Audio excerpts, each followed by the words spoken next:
sa Ladakh. So, first time ni Boss Ella. Boss, still working? Busy. Ang dynasty girl natin. Ayan, no? Tinan niyo yung bundok.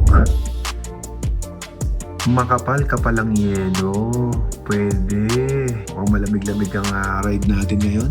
At mamaya guys ay ipapakita ko sa inyo yung ating gear na gagamitin. Ito muna yung gamit natin. 24 hours ko ng suot by SM Manila.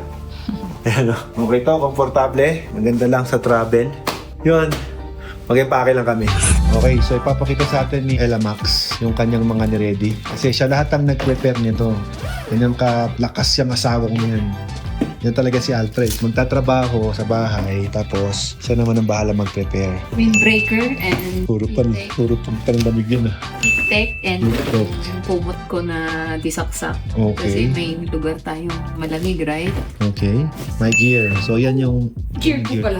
Hindi, Rev 8 yan eh. Ay, Gear ko yan. Gear ko yan. That's it. Pwede mo ipakita sa kanila, mami? Ibuyang-yang natin. Yan! Daming jacket. T-shirt pang everyday. Yan. And another jacket. Yan. Okay. Okay, next natin yung gear naman ni Ella Max. Para makita mo yung laman. Yun. Nako, pagkain.